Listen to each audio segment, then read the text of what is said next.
Hello বন্ধুরা, আসসালামু আলাইকুম। পাপড়ি মাশরুম অ্যান্ড অ্যাগ্রো ফার্মের পক্ষ থেকে সবাইকে শুভেচ্ছা। আশা করি সবাই ভালো আছেন। একজন শ্রদ্ধেয় উদ্যোক্তা জানতে চেয়েছেন যে মাশরুম জগতে উনি শুরু করতে চাচ্ছেন একজন দক্ষ কর্মীর উপরে নির্ভর করে। উনি নিজে তেমন কিছু শিক্ষার সময় বা ইচ্ছে কোনোটাই নেই।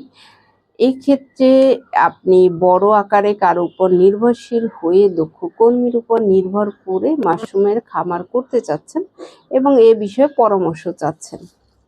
সেক্ষেত্রে আমার অভিজ্ঞতা থেকে হয়েছে বাংলাদেশে দক্ষ কর্মী এবং সৎ কর্মী খুবই কম আছে, কিন্তু সংখ্যাতে অনেক কম। প্রথমত আপনি যদি না জানেন সেক্ষেত্রে আপনাকে উল্টাপাল্টা বোঝাবে, আপনি কল্পনাও করতে পারবেন না যে আপনাকে কতটা বোকা বানানো হচ্ছে। সেক্ষেত্রে আপনাকে নিজে জানতে হবে। নিজে জেনে আপনি কাউকে কমেন্ট করলে, কোনো লোক রেখে আপনি যেভাবে চাচ্ছেন সেভাবে করলে অবশ্যই তিনি করবে, কিন্তু আপনি কিছু জানলেন না, আপনি এটার পাশে থাকলেন না, তাহলে আপনার ব্যবসাটা পুরোপুরি ঝুঁকিতে চলে যাবে।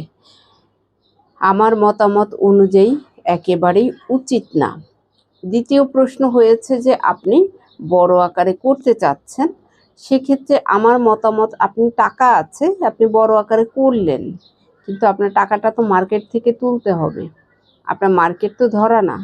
আপনি অল্প পরিমাণে শুরু করলে মার্কেটিং করে, মার্কেট বড় করে, ডে বাই ডে চাহিদা যখন বেড়ে যাবে তখন আপনি পরিমাণ বাড়িয়ে দিতে পারেন, প্রোডাকশন বাড়িয়ে দিতে পারেন। এছাড়া আপনি মাশরুমে ভেবে নেবেন যে আপনি শুকাবেন, অপশন তো আছে। হ্যাঁ, অপশন আছে, কিন্তু সেটা শীতের সময় ফ্রেশ মাশরুম বিক্রি করে যে পরিমাণ আপনি স্থায়ী হতে পারবেন, শুধুমাত্র শুকনা মাশরুমের উপর শুকানোর নিয়ত নিয়ে ব্যবসা করলে আপনি সে পরিমাণ লাভবান হবেন না। টিকে থাকা মুশকিল, চালান উঠানো খুবই মুশকিল এবং সেটা লং মেয়াদি আটকে যায়।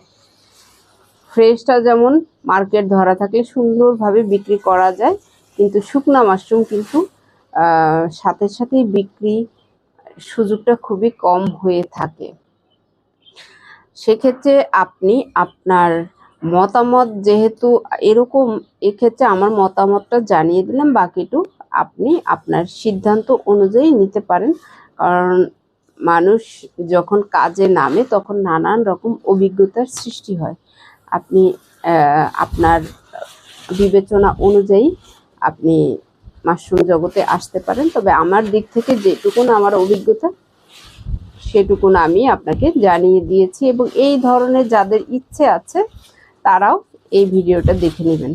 ভালো থাকুন, সুস্থ থাকুন এবং নিজ ঘরে ঘরে মাশরুম চাষ করে নিজের পুষ্টির চাহিদা মিটিয়ে তুলুন। ভালো থাকুন, আল্লাহ হাফেজ।